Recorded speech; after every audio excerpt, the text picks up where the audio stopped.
Welcome to Bonus Banter, where we answer your questions and talk about nothing.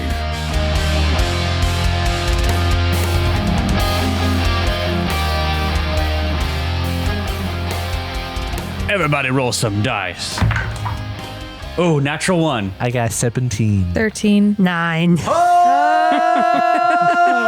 I win. Jacob, open up this bonus banter for us. How do you name characters? I stole that from Drow. I'm going to be straight up. Hey, I mean, let's use it. That's fair enough. Welcome back to bonus banter. Apparently, Jacob's leading us off. Hi. So naming characters are hard. How do you name yours? Naming characters are hard. Are hard. I'll tell you how I name my characters. You have to start if you're going to open. I pull up a name generator and I find the one that sounds nice. Now, you know how I name my characters? The first character I ever played was named Edgar because the stat block said he was named Edgar.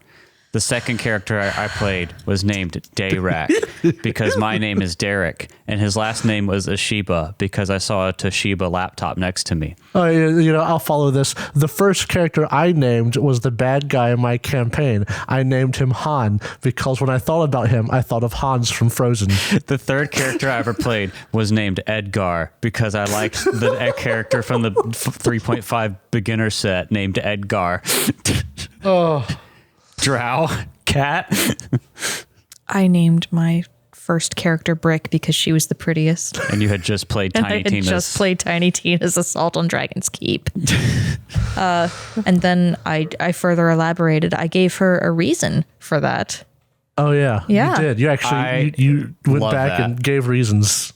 Inventing reasons for your silly character to make sense is my favorite trope in TTRPGs. We actually settled on Edgar giving Brick her name.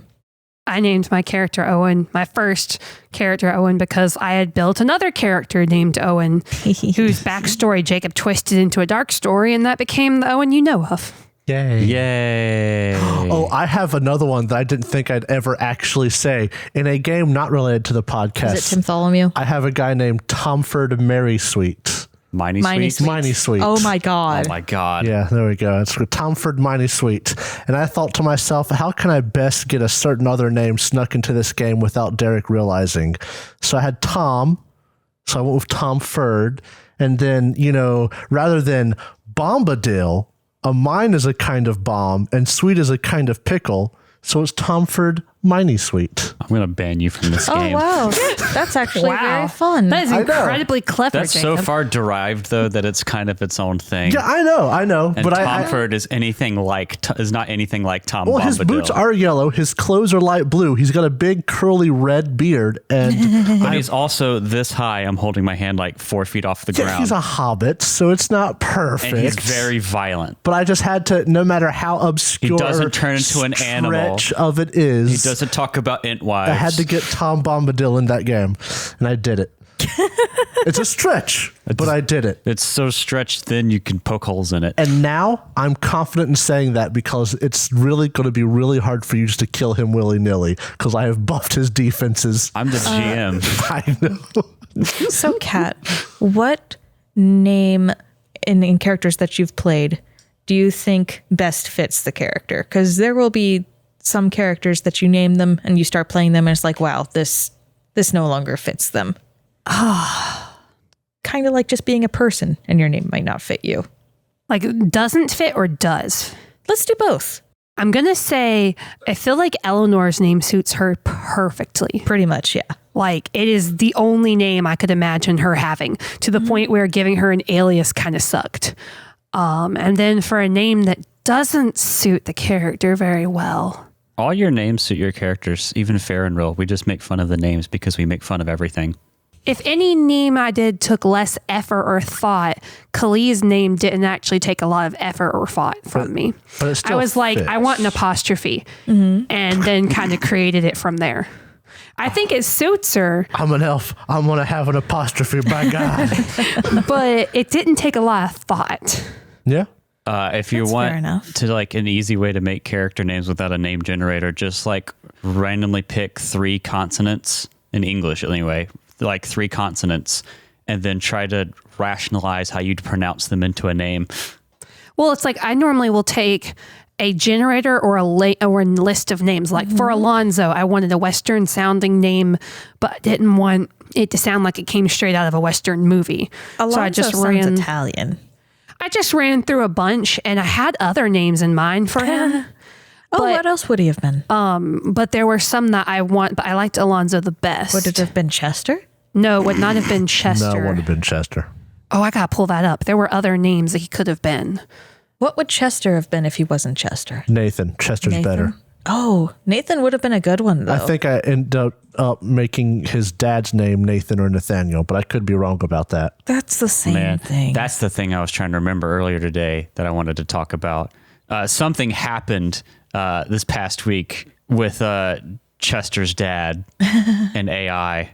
Oh yeah. Yeah. I had ChatGPT and Bing generate a dream for Chester. A dream for Chester, hallucinating seeing his dad, but it was written like the King James Bible, and specifically the passage about like Saul encountering Christ or something. Yes. There was something delightful about it. There was the alchemist fire. How will I know this is true? You will know this by waking up, and you'll have the most potent alchemist fire in your hand. And lo, it happened. It was so good. So I found it. Okay. I was actually very stuck for a while before I got to Alonzo. I had a series of A names. Abraham, Amos. Good one. But I liked Abraham a lot. But then I also had Zeke, and I was stuck before I got Alonzo. He was nearly Abraham. Alonzo does sound Italian, but maybe he's just in a spaghetti western. But could you imagine how different his Banter. vibe would have become if his name was Abraham? That would have been pretty good. Like it just I would feel have been like a he would totally have different been vibe. A little bit more Abraham Williams. mighty. Yeah, Almost, or a Alonzo little almost made him more humble. I feel like Abraham would have made it so that he would almost seem older. Yeah. But no, he was nearly Abraham. Sakir was almost sanguineous. Oh, is that why you chose that as your alias? If tieflings were not so brutally judged against in Alkenstar, then that might have been what Sakir was. Eleanor's alias as Amelia was my second choice for her name, but I am so glad I went with Eleanor. Yeah. How did you come up with Chester Williams? Chester. You're Chester. Chester. I don't think there's possibly any other name Chester could have been. Chester. Like, it is such a perfect name. I felt. No. How did you come up with Rothnug? Rothnug. That's just Was the that most. a generator? His name was going to be Nug, and I had to tack something on the top, in front of it. Jacob Season 2 character, for those who might not know. I wanted his name to be Nug, and I wanted something to tack onto the front of it, so it wasn't like Tomford, where his name would be Tom. I wanted it to be like Tomford, but his name is Ford. How have you so not- Rothnug. Okay, Ford would have been a great nickname for him, though. How have you not brought up your most infamous character name of all? Oh, God, Timtholomew. Because I haven't got to use it in a real game. The only game I got to use it in, we had 3 games, and then we had a second game that was also only 2 or 3 games, and I refused to acknowledge that, so I can use it one day in the future. Can we explain that Jacob takes names and just completely bastardizes them? I try. Yeah. I We had really a list try. of them for a while. Jimothy. Oh, I do. Oh, it's the internet's out. Never mind. Timtholomew. Yeah, our internet's out right now. Was it Jimothy, Timtholomew? Yep. Timston was the town name. I hated Timston. Timston was the worst. This is why we called it loved Tempest Smart. How much you hated Timston. Just fed your energy. I hated Timston more than Treatenbergville. Well, Treatenbergville's delightful. So. Treatenbergville is delightful. Oh yeah, bad names. I've got Timtholomew, Jim Tholomew, Kevinth, Emmeline, Billany, Fishtuffer for like a quiche or Fishtuffer? something. Yeah, Fishtuffer? stuff That like one's that. good. It's not. It's both terrible and good at the same time. The thing is, Fishtuffer is not just 2 different names combined. It's a just- bastardization of a name that happens in characters. I quite like Kevinth and Emmeline. Billany is also pretty great. I hate So- Billany, by the way. So I'm not gonna lie. I feel as though Ben 10 kind of missed an opportunity whenever they called him Kevin 11 instead of Kevin Teen. Glorious. But yes, I Timtholomew will always be my favorite bad name. I found one the other day that I tried to give you and you didn't take on to it. And it hurt my feelings a little bit. I wish I could remember exactly what it was. Same. We should come up with some more stupid names. Samily.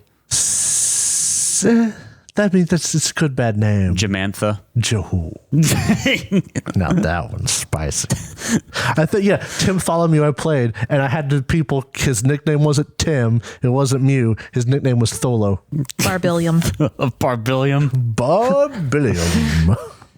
Barbillium. William. This is a bad conversation. No, it's been fun. This is how Name our creating characters is get so names. good. I sometimes will take a bunch of syllables that I like and randomly generate like a statistical little tree of every combination of those and then find the one I like the most. Yeah. The one name I've never regretted for a moment. Yeah. I gave it to an NPC and it did nothing but prosper. Was it Farmer? Cousin Farmer. Farmer. Shut up about farmers. Nope. Shut up about farmers. It's been too impactful on my life now. It's like one of my favorite randomly found names that actually suited the character really well that I never got to play. We just wrote back and forth was spelled Sarit, pronounced Sarit. And I liked that one. You have all these nice names. If there's one skill this group has, it's ship posting. Yeah. And it comes up with some horrifying names. We'll talk about other names that we didn't make, but things like I appreciate from Outlaws of Alkenstar. Angelique Lovelace. Yeah. Has like that Western, Oh, it is but also so kind good. of like a Bond girl villain name. It has of. the steampunk feel. Yeah. No, Farrah Angelique Winslow. Lovelace is the best of the Winslow. series. To me, personally. Oh God. I mean, Mugland. Mr. Drake. Ambrose Mugland. Muglin is What's great. his fuck? The second in command. Dezen Drakes. Dezen Drakes. Oh, yes. Love that. He is set up to be the bad guy. Choma Lyserius. He looks like one too. He is the looks thing. like a bad guy. His name is Drake. The people who crafted these names, Chef Kiss, like, Lucky. Lucky. That's a good one. That's a good, yeah. I mean, there's not been a bad name in the series. Sweep up. Sweep up. Yeah. The How about I? Bitey. Bitey. Bitey the snake. Bitey the snake. God. Love Bitey the snake. Love Bitey. Wait, what was the monkey? Oh, Glass. Glass. Brick Blaster. Nick Oh yeah. Bricks. Oh yeah. Nick I love a Spricks. good goblin name. The monkey Isn't that goblin. shit weird? I love that. Yeah. Well, we should probably answer some listener questions before Nah. we talk for another 30 minutes about names. But this was actually a really good banter. I enjoyed it thoroughly. So we got a couple things here. We can't get to everything again, but Mario wrote in some things for us. Ooh, the Mario. Mario! Hola, Mario. First one is, hey guys, what fantasy world would make you go nuts if it were adapted into a TTRPG? For example, Avatar, as in The Legend of Aang, not the blue cat-like monkeys. Fair enough. There is one, isn't there? There is one. We have it. There is. Yes. I was going to wait for you guys to say that, but yeah. Or Okami, the PlayStation game, Oh. or anything from books to movies to video games. Warrior Cats. Full stop. We've talked about this before. That would Yes. be really fun. But like that's the only one I can think of. Now here's a question. Is this go nuts affectionate or go nuts derogatory? Affectionate? Good. Okay. Because like I would love to see a really well done like How to Train Your Dragon. Oh yeah. Okay. Oh, that would be delightful. I feel like that would be really fun. Like where you would be a dragon rider. Yeah, I feel like it would also Specifically. be a little bit more approachable to younger people who want to get into TTRPGs. Everybody wants a dragon. But I think that they have so much I lore would too. go nuts derogatory. Oh God, I was thinking about this earlier. For the M&M's RPG, because peanut M&M. If they made Skyrim into like a TTRPG. Or the Elder Scrolls, you mean? No, specifically Skyrim. If there could be like just you and your friends, you're all dragonborns and you're just shouting at everything, I feel like that would be chaotic and bad. Yeah, okay, it's like a Skyrim tabletop RPG would be a money grab, whereas an Elder Scrolls RPG feels like it would actually be a good RPG because of big world and Yes. stuff. It Yeah. depends on how like zoomed in you are on the series. Yeah. If you pulled back and looked at Tamriel as a whole, I think that could be fun. But if you just zoomed in on Skyrim and it was like, hey, dragon. Oh, I have a couple of options I think I'd settle on. First off, not fantasy, but I'd still kill for it. A Magnus Archives tabletop RPG. I've said Isn't it before. there It not specifically. What the people who made that podcast did is they made a tabletop rule set that you could apply to anything. And Magnus Archives was an option, but I would rather have like a Delta Green style game for Magnus Archives. Just like I think specifically that you've already for answered it. your question, though. It's basically Delta Green. It's basically Delta Green, but you know, like there's things that just little changes. Maybe Now, a would this be mod more of Delta story? Green. No, it's just some of the mechanics wouldn't quite Okay. work the same way. But for getting closer to fantasy, it would be a modern day fantasy, but I would take the Beyonders book. No, I take that back. Not that one. Fablehaven book series. Yes. Where mythological creatures do exist in real life, but they've been shunted onto reserves Or hidden in the real world. or hidden in the real world. So I would take that as a tabletop RPG, a modern day fable-based RPG. Yeah, that's the only one I I have. have another thing that I think could make a really interesting tabletop RPG. Cyber Chase. Like the PBS Yes. Kids show. Straight up. Oh, okay. Okay, I love it. Especially if, they didn't like modernize it, but matured it a little bit. There could anything Like actual math problems to solve in the middle of your TTRPG. Heck actual yes. math. There could be like maybe even a little bit of discussion about computer components. Oh, they could learn up it about with the coding. history of like prominent viruses. I think that could be fun and educational. Straight up, dog. That sure would be an RPG. I want an Ace Combat RPG Straight up. Yeah, though. okay. That'd Yeah, I be hear fun. that. Yeah. where you have a squadron and you have to fight like absurd sized battles. This is Rosgrease 3. That'd be delightful. I'm glad that he's still alive. he's not Sounds alive. like fun. He's That'd alive. be really fun. A lot of the settings I like could easily be written into something else. Yeah. Like trying to think of something entirely unique. The best I could think of would be Warrior Cats, which I've mentioned so many times. Final Fantasy RPG. Specifically the Final Fantasy VII or Final Fantasy. I'd like that. Couldn't you get halfway there? Isn't there like an anime focused RPG Oh. coming out? I forget the name of it. Michael Howell shared this in one of our Discords. Oh, I don't know, because Take it my might be hand. too generic for it. I mean specifically built for it. Oh, okay. Well, yeah, but I feel like that's a good base. A Minecraft TTRPG. Anyway, the next question we have from It would have See it would have like You'd be very basic enchanting crafting components. Lego based RPG. It would be like resource gathering, almost survivally. It would basically be Minecraft. Yeah. But, I don't know, man. I feel like it's really hard to pull off resource gathering survival things No, you in know RPGs. what? You know what? That'd be a great Forbidden Lands RPG. it would. But That would work in Forbidden Lands. is about exploration. Minecraft is about Minecraft is about exploration. But does Straight up. Minecraft resource gathering and building, which is a huge part about Minecraft, work in theater of the mind? Strongholds. I Forbidden know. Lands, yes. You But like, build your it's all strongholds. theater This of the would mind. be I feel like less, Minecraft's like- visual appeal is a big part This of it. would be less visual appeal and more trying to get functionality. Like, oh, we need such and such to make our enchanting room. We need such and such for our nether portal. actually I think feel like Forbidden Lands would be Minecraft's perfect. lore story aspects don't have a lot. It's the gameplay that's really good.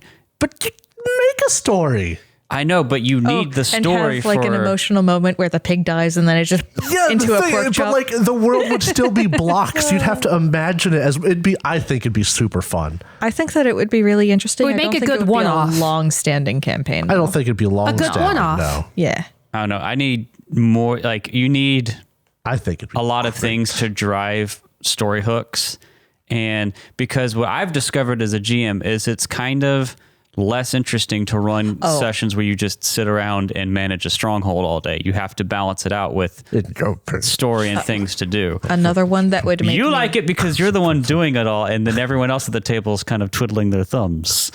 Another one that would make me nuts derogatory would be an Equestria-based TTRPG. You mean a My Remember Little that Pony? already exists according to the internet. Does that already exist? Yes, it already exists. An actual system made for it and not just homebrewing 5e. Yeah, that's fair. I could see you doing it was funny about this question from Mario. There is actually an Avatar RPG out there that's really good. Yeah. It's fairly new though, but it's not focused on traditional collect loot, go around and adventure and do dungeons or whatever thing. It's about character arc and character growth. I think you could do a system like that and adapt it to My Little Pony really well. I don't want that. All right, so one more question that we have from Mario here. And he says, hi, this question is more for Derek. Since I moved to the U.S., I'm thinking about looking for a role-playing group here. Wanted to ask you, from a Pathfinder perspective, which race, or I guess in 2e, ancestry and class, would make a good Witcher. I did one for 5e based on Fighter with Eldritch Knight, with some spells and substituting different things here, for teleport, and it worked out pretty well. What would you recommend for Pathfinder 2nd Edition? And that's a hard question to answer. In 1e, I actually homebrewed a Witcher class that I think did a pretty good job of representing it. Really good job. But the thing about it is the Witcher as a kind of concept, as if like a fantasy concept, is very self-sufficient and can handle a lot of roles okay and excel at some things. A Witcher pretty much can be their own party, which is not something that you can have, especially in 2nd edition. In 2nd edition, a lot of the optimization happens at the table where you have to do teamwork. And I think the design of The Witcher kind of clashes with that fundamentally. In 1e, you can get by being a little bit good at everything, and everyone is just going to be kind of good at a lot of things, and you work together anyway. But in 2e, the game is built so that everyone has a thing that they do better than others, and you have to work together to be a functioning unit. So I'm not sure that the design philosophy of Witcher fully translates. Like if I tried to make a homebrew Witcher class for 2e, having it be able to be good at martial and good at like monster knowledge and have an alchemy component and a spell casting sign component. Like you can add all these things, but you're going to get like twice the amount of what everyone else is going to get. You'd have to pick one aspect of The Witcher that you wanted to emulate. Either that or you would have to be a shitty Witcher. Right. And so with that going forward, I think like if you want to represent the kind of tracker hunting a target aspect, Ranger is a good base class. You're going to have to use free archetype if your GM allows it to get some other aspect at a lesser rate. So like if you want that, and then the second thing you want is the alchemy side, you would pick up Alchemist for your free archetype. If it's spell casting, Sorcerer? Maybe Sorcerer. Magus. Magus is weird with spell casting. I'm not sure would fit. Witchers also don't get like super powerful magic. They get like nothing but cantrips, right? Sort of. That's why I think Sorcerer. I still think Ranger's your best fit. So this is the like second part of it, right? And then like if the alchemy part is the most important to you, do Alchemist with like a Ranger dedication or something like that, right?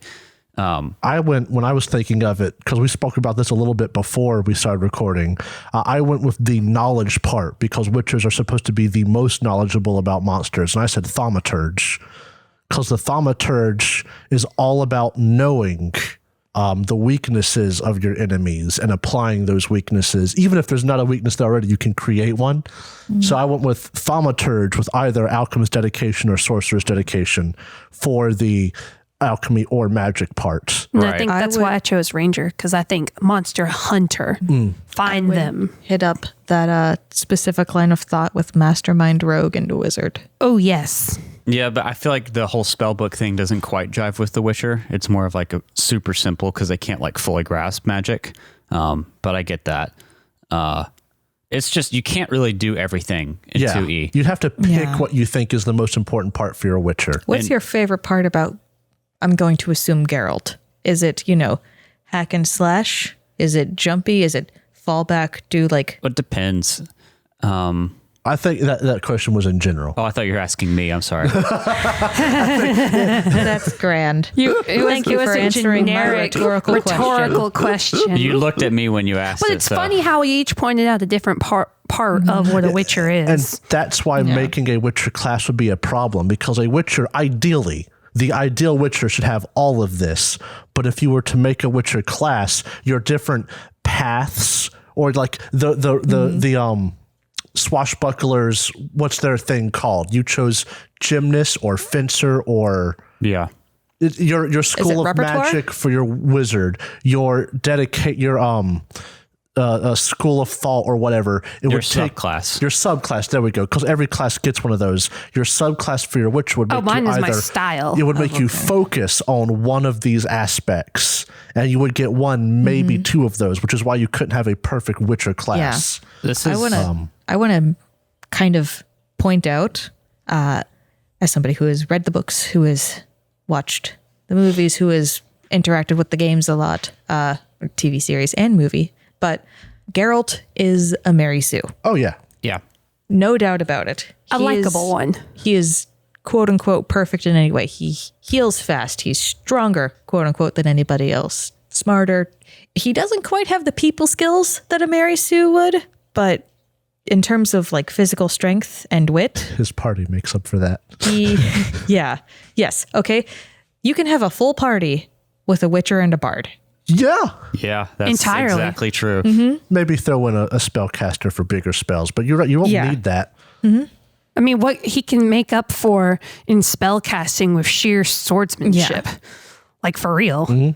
And you pretty much cannot have a Jack of all trades Mary Sue in Pathfinder 2nd edition. No. You can sort of do that in 1st edition. You can make out in first edition. Because you thing can have a is, party of Mary Sues in first edition. You'll that's true. never be good at anything if you do that to yourself in 1st Yeah. edition. Yeah. You'll just be okay at tolerable at everything. Yeah, I think to Jacob's point, if you were doing it where like you had the martial part and then you subclass out your signs or your alchemy or whatever else, you basically, because of the ranger and the way it's hunted prey works, and it's like you pick a target and that's who you're hunting and you get a lot of stuff against or whatever.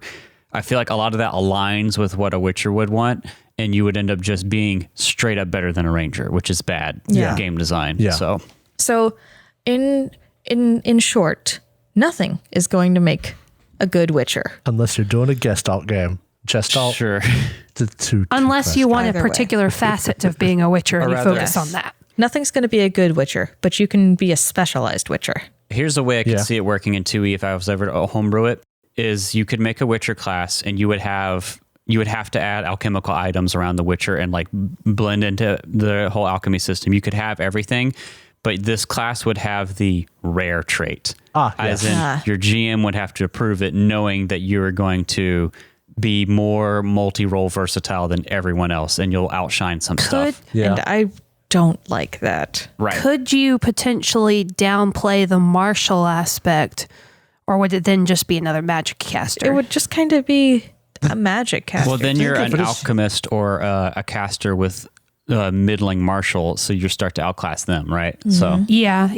Yeah. The thing of it is, if I thought about a Witcher, the last thing I would give up would be the martial capability. Same. Because, they're supposed to kick everybody's butt. I feel like the magic is the lowest point. Yes. And you could get away with like a magic item if you really wanted to. And if you were doing this in 1E, you could have gotten away with use magic device. Yeah. Heck, in that case, I might would do a fighter with Good a little ranger USD. dedication. There's a lot of ways you could almost do it. yeah. More so, honestly, than in 1E. I feel like 1E, mostly because of how bad alchemy was in 1E, you had a harder time getting there. But in 2E, because the way alchemical stuff is, they're items and they're really good, you can get a lot closer right off the bat. But yeah, good question. And so the last thing we're going to cover today, this isn't even just a question. I know there's more in our bonus banter queue, and if we haven't gotten to it yet, I'm sorry. It's hard to pick and choose what to do each week. But we got one last one from Mario. He sent in 3 things, but this isn't really a question. The Mario episode. He said, "Hey guys, thought of dropping a quick appreciation note. You guys are awesome, and just wanted to let you know." That's not a question. I That's what I wanted to said. reply to that with, well, you suck. I love your content, and even more, I really enjoy all of your group. From Jacob's excitement at every part of the game to Kat's stoicism when she gets bad rolls. Derek's go with the flow attitude every time the party cracks jokes, and Zhao's sheer chaotic nature. God damn it. You guys are simply stoic. awesome, and I really wish you the best in every aspect of life. Oh, thank you, Mario. Thank you. And on Gracias, Mario. Sweet note. Oh, We're going to shucks. close out this bonus banter. It's been a long one and a winding one, but thank you for coming along for the ride. Can we end this with some emotional music? Maybe swelling No. up to right now. I'm not redoing the outro. doing some like crying or something. In the arms. No, wrong type of crying. Bonus banter will always have a metal outro. Oh, that's fair. Metal is an emotion. Just some pipes clanging then. Just pipe falling noise. That's right. There we go. Drop a bunch of boom whackers. Oh, Lord. Bye. Bye.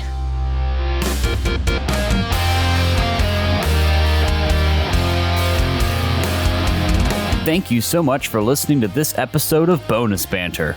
If you enjoyed it, please consider subscribing, rating, and reviewing us.